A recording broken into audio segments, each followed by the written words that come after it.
two. Down to one. It's game. Yes! This ball is crushed. MC Cannibal, rap Hannibal. Here to change the game, mainframe, all y'all programmable. Coaching on tracks, balling like a paper like Phil. I'm obvious if real, my rhymes convict and heal. Welcome to the Faithful Fan Show. I'm your host, Tony Cook, joined by two of the most faithful fans we got out here. We got Juan from the Big Apple, and we got JD representing everything San Diego SD. Hey, what's up, boys? Hey, how's it doing in the sports world for both my boys? How's it doing? Juan, let me start with you. The Knicks are up. The Knicks are up. It's busy out here. It's busy out here. It's all the talk, man. It's a good time to be in New York and be a sports fan. That's for sure. Rangers in the playoffs. Islanders, even though they just got ousted, we're in the playoffs. Knicks advancing to the second round for the first time in like 10 years. Yo, tell them what happened to the Jets. Tell them what happened to the Jets. Aaron Rodgers getting signed by the Jets. Let's go. It's just been crazy week. Crazy week. Draft week. It's draft week. New York is up. Okay, but JD, before we get into like the draft and like NFL, you've been I dropped the last episode with Taylor and Julian. All you put in the comments is like, should have had me on. Man, I had so much shit to say about that fight.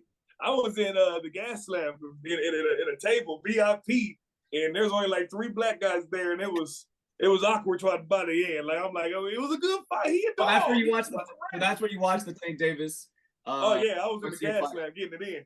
Gotcha. You was out there outside. Hey, so before we get to the other sports, let me hear your take on the fight. How did you predict it going in the first place? I'm sure you had Tank winning as well. You said a body shot, right? I listened to what Tank was saying, and I said that he is a veteran fighter. He's been trained under Mayweather. He's so Mayweather-like that he doesn't always get along with Mayweather. That just shows you that he's like Mayweather if Mayweather never broke his hands early in his career. Yeah, he has no problem getting aggressive when he needs to be aggressive. And he'll stay in there and take a shot to give you a shot. He's like a little Triple G, except more accurate. I know it sounds crazy to say that, but he is just literally a little tank ball, and you can see it. When he dropped him in a second, look at the slow motion. Ryan threw the same combination 3 times in a row, and Tank's holding his arm like, I know he ain't about to throw this again. Hey, they slowed it down, and they zoomed in on his face. He was grinning because he was like, I know he's not about to throw the left hook again. No, because that's all. Ryan's so aggressive. He's used to hitting people like that. You just saw what happens when he can't land that left hook consistently. And he did a good job, man. He came out in the first, but it seemed like every time he opened up, that's when Tank was like, okay, this is when we start to go get it. You know what I mean? Because when he was going in the first, looked amazing. Started keeping it open, got dropped. Then he was a little cautious for the next couple rounds. 6th round, Ryan started feeling like he was falling behind, started getting back at it. Looked great. Left the hole open, and then he got dropped. It's like the only way he was going to win is if he tried. And if he tried to put the pressure on Tank, Tank was sitting there waiting for the counter. Tank was 1 for 7 in the first round. Yeah, the way you explained it was perfect. Ryan came out aggressive, got popped, kind of like relaxed, but then he fell behind in the scorecard. He's like, oh, I'm losing these rounds. He got aggressive again, got popped. It was a wrap. Bro, only a couple meaningful punches the whole fight, but everyone meant something. And for the actual shot, I'm going to tell you like this, Tony. You know I've been training for a while. That shot right there was the first shot that ever dropped me in my life. Okay? A liver shot right there. And I'm going to tell you, it was a UFC title contender, Sean Strickland, that did it to me. This is a great story. My coach, Sam Al. Was it a leg? Was it a leg or a punch? It was a punch. Okay. He was stalking me down. You ever seen him fight? He just stalks people and just keep going at him. The only way you're going to knock him out is if you got a really, really strong-ass shot. And I was in there for my 3rd round. I was feeling myself, dog. And I'm sitting there talking shit to Sam. I'm like, Sam, these dudes can't hit me in the stomach. And he's in the UFC. He's like, you better protect your stomach. It's there. Trust me. Just because the amateurs can't reach you, somebody else can reach you. We did sparring matches. He's telling everybody to come after me. They couldn't get me. I'm super feeling myself. Like, man, you got to send somebody better in there. And you got punched in your gut. Sam said, hey, Sean, come over here. And he's like, how much experience does he have? He's like, he's about to do his first fight. And then Sean was like, okay, I got him. He said, he doesn't think he can get hit to the body. Sean said, okay, I got him. Bro, I hit him with my jab straight off the bat thinking, hey, get up off me. his head rolled on it. Like, came through, socked me in the stomach. Follow me up, pop, pop, pop, pop. I'm over there. I probably landed like 4 shots, bro. And then we're getting close to the end of the round. I hear Sam saying, you got to survive for 15 more seconds. He done landed like 25 body shots on me. And I'm thinking, all right, I'm going to throw a hook and try to look good at the end of the round. You know, look like I wasn't no bitch. I went and threw the right hook. He came right underneath just like Tank did, hit me right there. Bro, I fell to my knee, my whole body. I felt like I was sick, like a whole sickness hit my body. Everything hurt, and then I threw up all over the cage. Oh, my God. Water everywhere. So we know how devastating a body shot is. My only problem is that it was the 10 count, and right after the 10 count, why Ryan popped right up? Let me finish this. Tell me why you popped right up. Okay, if it hurts. I'll tell you like this. I still probably had 3 more seconds to get up, but if I got up, what's gonna happen? Sean's gonna cave my freaking face. True. I can't do nothing but hold my side. It's debilitating. It's like chopping off both your arms and telling somebody go in there and go slap them. Like your body's not gonna move right. You could probably stand up, and that's the least you could probably do, bro. I get inside the locker room, and I'm like, hey, that was dope. You humbled me. He's like, you got some good power. The whole time I'm thinking, man, fuck you. You just made me throw up in front of everybody. That shit was embarrassing. But it was the reality of it, and the coach setting me straight, saying, if you don't protect your body and you think it's all nice and you throwing hooks with your hands down like that, it's going to be open. It's going to be open. And I got dropped. I got humbled. And after that, I shut the hell up for a couple of weeks, sat there and learned. And every time Sean was like, smart, I don't even want to go in there. I didn't even want to go in there. And the funniest part, Sam Alvey, I can hear someone laughing when I got dropped, and it's head coach Sam Alvey. All I hear him say is, damn, I didn't know he was going to make you throw up. Like, the whole gym heard it. Bro, it's not a joke. Because you went in there feeling yourself. But the 10 count, if you look at him at 9, he lynches up like he's about to stand up, and you see his face, read his lips. He says, fuck. Yeah, exactly. Like, it's not happening right now. It's not going to go. Ryan is a dog. He fell into a trap, and he got work to the body. It's not like we haven't seen Tank drop a bevy of people to the body. Ryan's going to be fine. He just needs to keep working, get the hell away from Oscar De La Hoya, get far away from that fool. Death threats. That's why I left. Nah, man, you had to go pick up some cocaine. That was the whole, bro. Mayweather's camp, Tank's camp trainer said he would train him. Canelo said he would take him back with open arms. You need to go holler at him. We'll see what happens with Ryan. But before we get onto the other sports, Tank, who would you like to see him fight next? I got Shakur Stevenson. I want to see him. I got Shakur, a good defensive fighter. To do another fight like Ryan with Spence, like where Spence would go down, because Spence is heavier, right? I'm pretty sure. So he'd have to go down, meet in the middle. And the hydration clause, just letting y'all know, that's normal in boxing. If you want to fight for a title, that's going to be inside the thing. That should never be brought up. A bunch of fighters brought up that's normal stuff, and for Ryan to bring that up is kind of weird. But I'd rather see Shakur. But honestly, I see it how the announcers are saying it. Look, these 2 guys took a risk, took this fight, and it looked great for them, and they made a lot of money. But that's not what boxing does right now. So this is rare, so we have to enjoy it. Just because we saw that, I don't know if it's gonna happen. Everybody says like they're afraid to fight each other, but I don't think it's them afraid to fight each other. I think it's the promotions around them not willing to take the risk of losing a money. That's always what it is. They rather go boxing. That's the politics of boxing. Fight number 12 instead of number 2. I don't get it. Okay, but if you can make sense. Ryan's gonna be fighting. If he fights tomorrow, I buy the pay-per-view. You know what I mean? He didn't lose too much of my Both fighters will be fine. I just think Ryan was a little green to step in there with Tank. Tank's been in there in some battles. Ryan's only fought, throw-up fights. He's only fought the ones like, throw me an opponent. Let me eat him up. Bro, my gym is 85% Mexican, and everybody was like, I hope Ryan wins, but I feel Tank's gonna win. You know what I mean? Because you know the mechanics.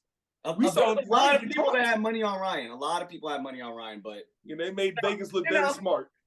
Hey, but honestly, that was enough fight talk. I had to get you on here to talk your piece, JD. He was fired up. Hey, Juan, you hear him, right? He's fired. he got it all and just ready to go. Yeah, he was ready to. I'm less docile about my NBA. We can move on. Okay, so we're gonna pass it to Juan. We're gonna pass it to the faithful Knicks fan. Because guess what, guys? Today is the round 2 preview. Because a couple of teams have advanced. I'm going to let Juan get a chance to talk about his team first. Y'all know the other team. We ain't going to... The Lake Show. I like the Knicks. The Knicks look good. The Lake Show. We're going to get to the Lake. We're going to get to the Lake Show. We're going to let Juan talk Knicks. How did you feel like... Because going into the series, I don't know if you watched the other show, Juan, but I predicted I think me and Corey had predicted the Knicks beating the Cavs, and the best series of the whole playoffs that I predicted. It ended up not being that. They kind of handled the Cavs, dude. How did you enjoy that Knicks beatdown of the Cavs? How did you like it? Well, it wasn't like cool till it was over till the last second because you was like, well, as a Knicks fan, you always think something's gonna go wrong, and then Randall goes down in the last game with an ankle, so that's not great. Although I think the Knicks are good enough to beat the Heat without Randall, so hopefully he can get some rest and be ready to go. But at some point, obviously, they're gonna need him. He's out. So Juan, this is an injury that's gonna string into the next round. I didn't even know that. No, I mean we don't. They're not saying. Oh, okay. They're not saying, but this is an injury that he missed the last 5 games of the season for. That's and then he came back and he aggravated it. You never know if it goes from like a mild sprain to a high ankle sprain. I mean, high ankle sprain, can be weeks. Yeah. So and he's not a 120-pound guy trying to run around out there. He's a big boy. Some weight, Big boy moving around. So that's a little concerning, but I'm hoping that the Knicks can really win without him against the Heat, and he can rest up the whole series. But yeah, no, it was. Look, as a Knicks fan, you always just kind of you're always just scared if something's gonna happen crazy and even 3 months. I'm a Charger fan. I have no idea what that's like. And Tony's a Cowboy fan. He has no idea what that's like. But they handled it, and all the talk was, oh well, let's see how badly the Knicks fucked up not getting Donovan Mitchell, because Donovan Mitchell wanted to go to New York, and it was all set for him to go to New York, or everybody thought that, right? And then nope, they didn't want to give up all the capital that Donovan Mitchell was requiring to get him. So like a good idea now. Look at and then paying. Go ahead, Juan. No, and Jalen Brunson. But what's funny, like nobody was talking about. Well, what if Jalen Brunson beats? What if he performs well and the Knicks beat him handily? Did the Knicks make it right? Like nobody's wanting to say that because everybody's always like used to just saying how terrible or what terrible moves there were. But hey, listen, Jalen Brunson, he's not out there doing anything flashy, but he's getting buckets. He's unstoppable. He's not great on defense, but he's steady. Like he's just steady. Like if you need a bucket, he can get it. You need him to sit. Like dude is just steady. He calms everybody. The difference is complete. The difference of the team is just a lot. It's completely different. And you know what I noticed about last year and the year before that? Jalen Brunson is different as a guard that leads a team, because usually guards that lead a team, it's like, oh, that can't go far in the playoffs because it's a lot of low percentage shots, 3-pointers. This fool is like almost like a post. He's like a Chauncey Billups, right? Type point guard. He gets right in there, right in the middle of the key, gets a little baby hook, a little baby jumper. He's getting high. But not only that, but I'm talking about he's a leader on the court. Like it's a much different team with him on the floor than a year or 2 ago, even when they were in the playoffs, where they were just kind of, I don't know. I mean, they were okay, but not. This is just that calming presence. They know if these guys are just willing to back him up. They're just willing to step up. And RJ Barrett finally kind of like stepping up and playing well over the last. So a lot of Juan, looking good. Juan, I got a question.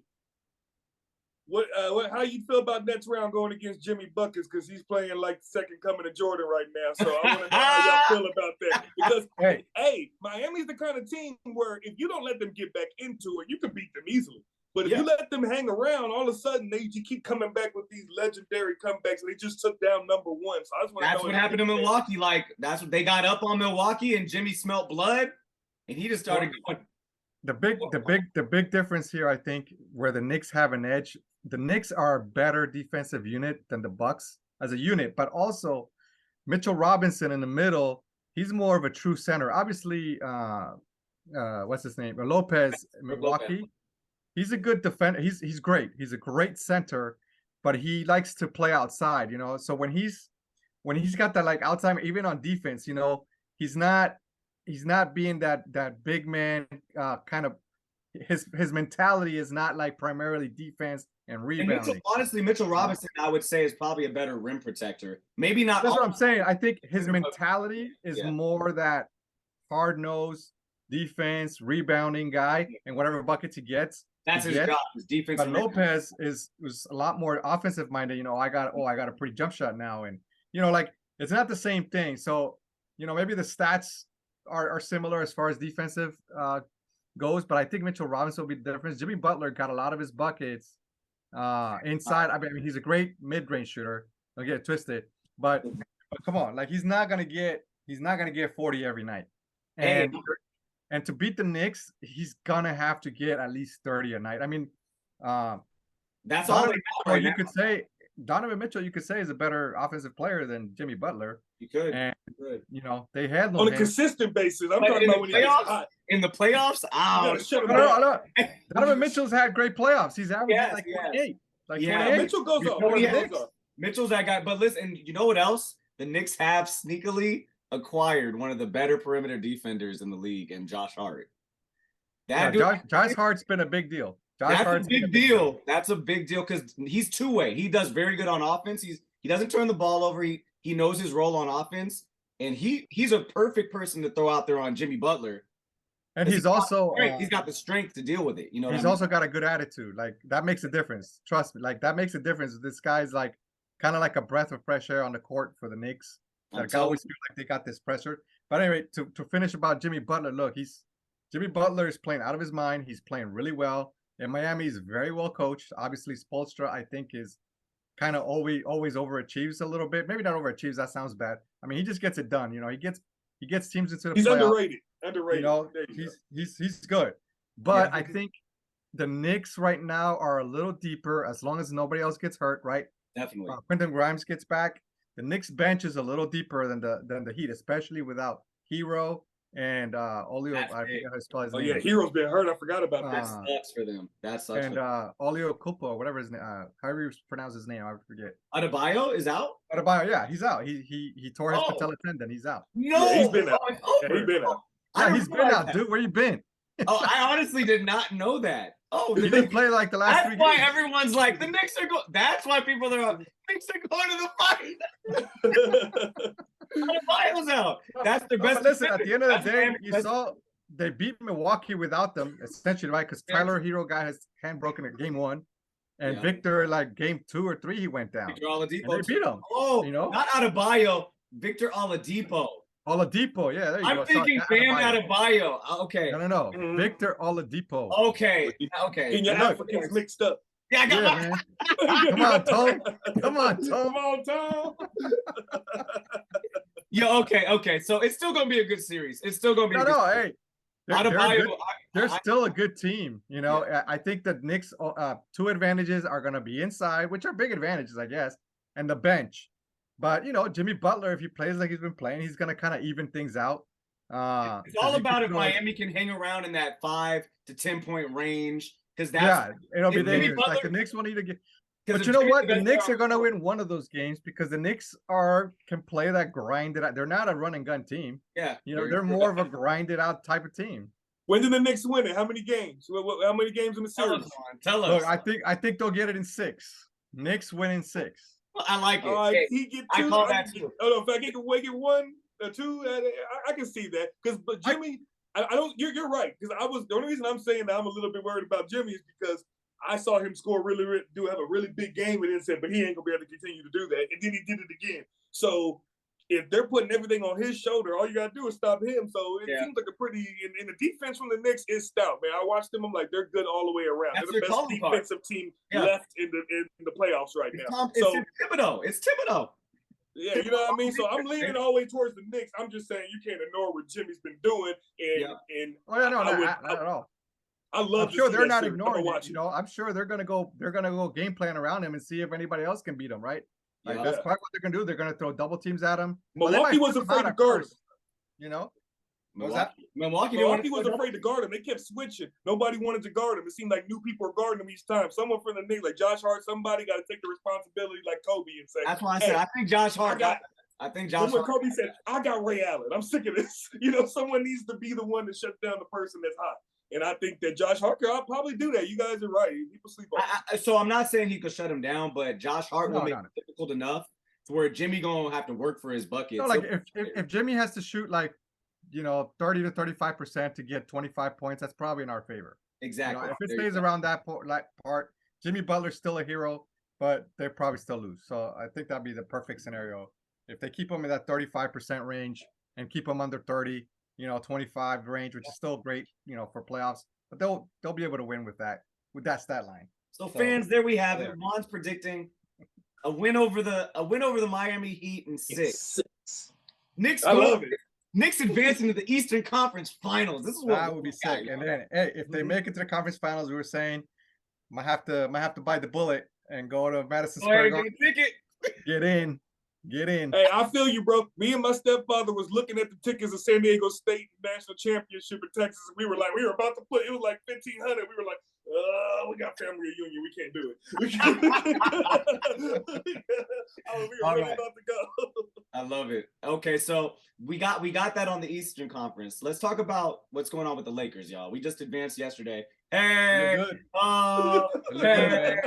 AD was a monster. AD is incredible, and even when he's not scoring a bunch of points, you could still tell. That fool is the best player. He demoralized Memphis last night. He demoralized them. Let's just hope he stays healthy. I know that the way he plays, you could see. Juan, you've been watching the way he plays. You can see why he gets injured. It's like he's doing a lot. Not even that, bro. Every time the announcers keep a look on him during the game. I was watching the game last night. He hurt his hand a little bit, and as they're going down the court, driving down the ball, they're like, "Oh no, AD's hurt.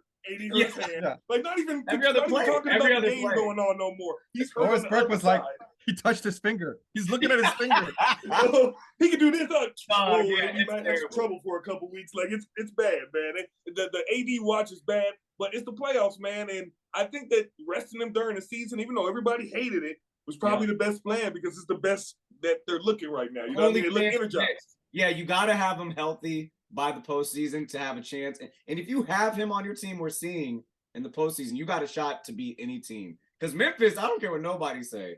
We just beat a team that was good to go. Like, they're one of the better teams in the West. Like, it hurt them not to have Stevens. I'll be honest. It hurt. Very much so. With Stevens, they would have won another game. But, the Lakers are on fire. And LeBron played better defense than I've seen him play in a while. Like, he was ready. He wanted to shot. Like he was staying in front of fools. Like, you're right. You're absolutely right. And he took like 3 charges like a couple games ago. Yeah, LeBron wanted it.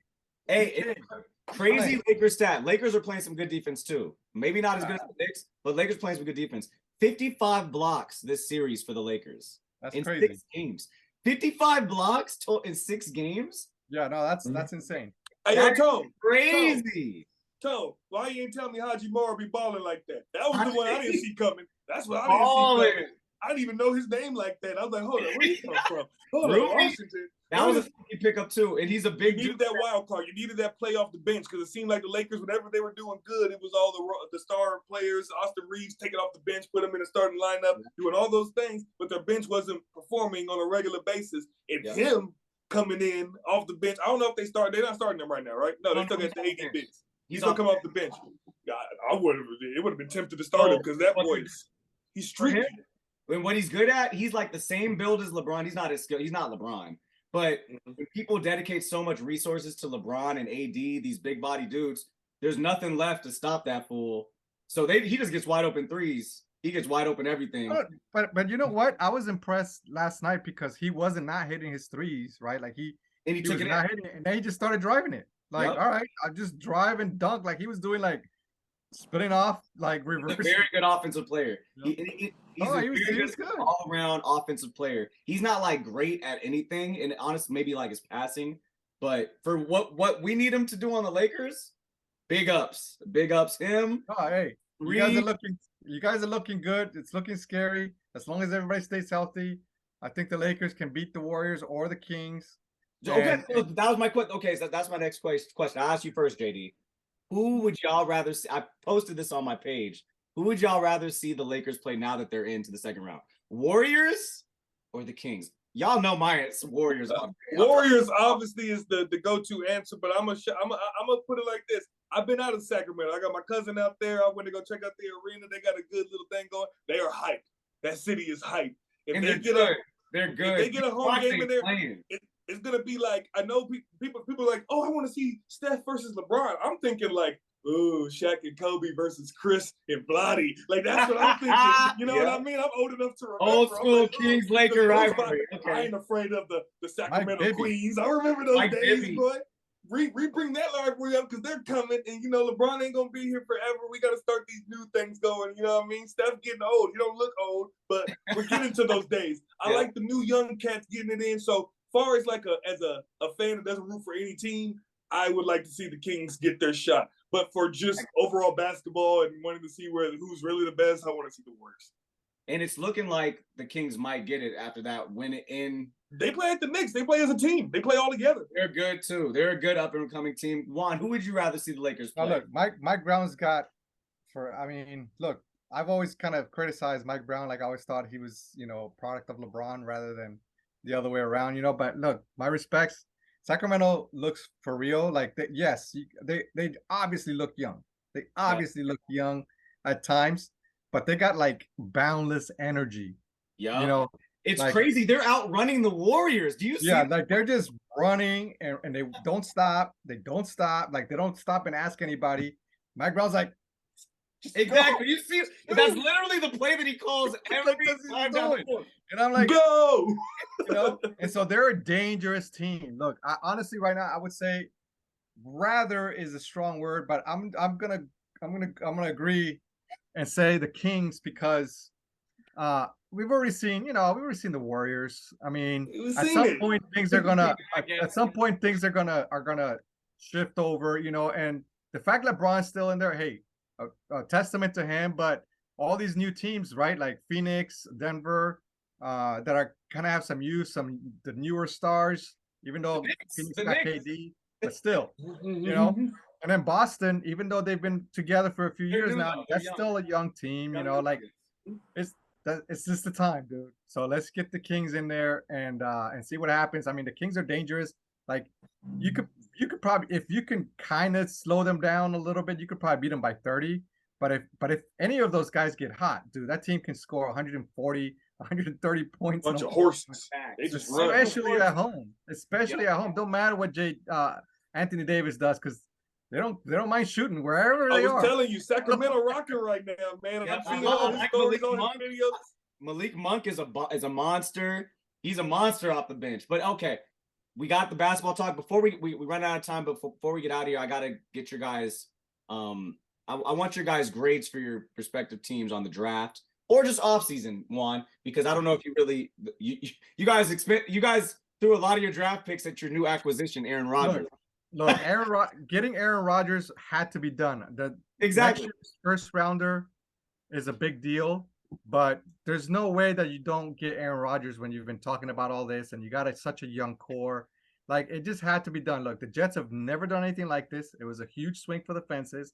So credit to them. It might all blow up in their face, but you know what? It's something different. I don't think so. They won. I think it was a good deal because y'all also still have the young dude, Zach Wilson in the wing. Right, and I'm sure that's what they're hoping for, right? And one Aaron Rodgers, two seasons, whatever. I don't know. They got two linemen. I'll say this: they got two other linemen in the draft. So we'll see how that pans out. Obviously, they needed an offensive line. They got two linemen, a center and a tackle. In later rounds. So we'll see. Some of those guys, anybody could turn out to be great, right? Mr. Irrelevant almost took the 49ers to the Super Bowl. So hopefully we get lightning in the bottle with those guys. Yeah. And they drafted a running back, which tells me that they're ready. They're probably looking to deal one of our other running, like Carter, because they got four running backs on the roster. Is it Breece Love and Carter? No, Breece Hall, Zonovan McKnight, and Ty Johnson is the other guy. Okay. So they kind of got a big stable, and they drafted a running back, which tells me they're probably going to move Carter and and make a deal for another lineman or something like that, or a tight end. Like, that's probably what they're going to do. So overall, the draft was a little underwhelming, to be honest, but hey, they got Aaron Rodgers. They have playmakers. They have a solid defense. So this is it. We're gonna score for it, man. This is it, Jets. Chips is in New York. Hey, Jordan, JD, the Chargers. I saw y'all drafted one of my honestly top 3 receivers in the draft. Quentin. I like him. He's very similar to the receiver y'all have already. I feel like he's a lot like Mike Williams. People forget that the Chargers were the most injured team this season at the halfway point. And the reason why Herbert was having such a problem is because he was throwing to a bunch of short guys when he used to throwing to tall guys. It seems like this kind of is an insurance plan in case, somebody gets hurt, because it's almost like when you have a Williams and Keenan Allen on the field at the same time, it's almost a rarity. You don't get it the whole entire season. I don't think we've had a whole season with them together. Probably like 10 games at the most. So to see him come in and have a similar, he looks like Mike Williams when he first showed up. It's going to be another big target. You know what I mean? We looking like the TCU Chargers. We went and drafted, what is his name? Durris Davis. He reminds me of Darren Sproles. He's just really, really, really fast. And the Chargers always had that kind of guy. We had Darren Sproles, then we had Woodhead. We always had that little guy that could fly out to the side and we could throw him something. And that's going to be good for Herbert too, because we already do a lot of checkdowns. And I like that we got no running back. Sorry, Eckler. You got 2 years left. He deserves more money. He deserves more money. He had more touchdowns than anybody in the NFL. We're not going to pay him. But we can't pay you when you got 2.5 years left, bro. You got to talk next year. You got to play this year and do what you did last year. You can't do that. Contract. You deserve your money, bro. You deserve it. But we ain't going to pay. But not right now. You should have did that in your last contract. You should have balled out like this season before your last contract. But you can't ask for, you just signed the deal like 2 years ago and you still got 2 years left. We're trying to make it to a Super Bowl here. We're trying to run stuff, and you won't be here about the whole like he wasn't getting. I love how the Chargers handled it. They said, "We love him. He will be here this season. We are not looking for a running back.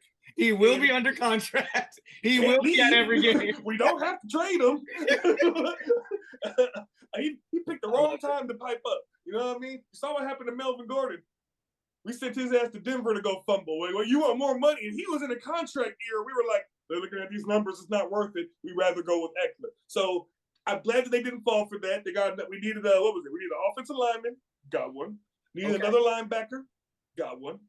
Got another backup quarterback. Didn't really need that, but hey, I like Chase Daniels, but we'll see what happens. We'll see what happens. But I'm overall going to give them a C+, B-, because there wasn't any like major moves, no big players, but they filled up some holes that they needed.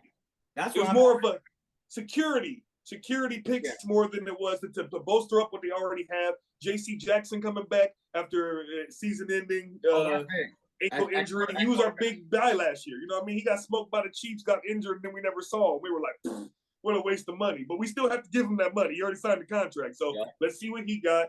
I'm happy that it was more about let's keep what we have fortified. Let's get some depth. Then let's try to go get another star player or a top running back. Running backs aren't that big deal anymore. That's kind of where I'm at with the Cowboys. It was an underwhelming, nothing flashy, but we got some beef in the middle. Our first draft pick was a D tackle, run stopper. That's what we needed on the main thing we needed on defense. You could tell for the Cowboys, Dan Quinn is in charge. We got all defensive picks for the last 3-4 years. Hey, y'all gonna be stout on defense. Yep. I'm just worried about that offense. Oh, Kellen Moore, he's gonna have some fun with these ones, but I'm like, man, Dallas, I really hope with McCarthy calling play. It's McCarthy, right? I think it'll help us. I think it'll help Dak Prescott because I think McCarthy's gonna rein him in a little bit. You know, no more audibles. Simple.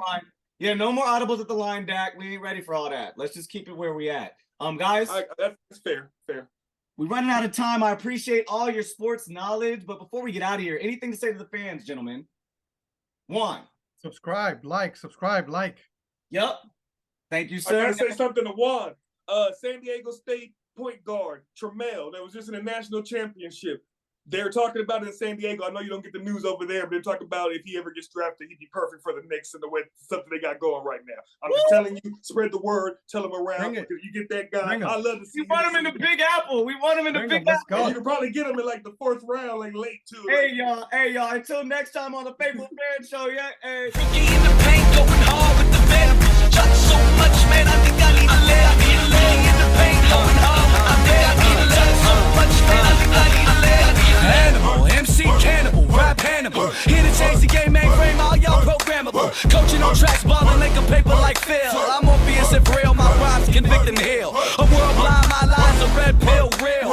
Ball Rocky in his prime. Focus like Jordan the second time. Kobe in playoff times. You know, believe when I drop. Call for it. Kelly go in the blaze. Spit. All like free throws by Ito. Circle loose stroke magic.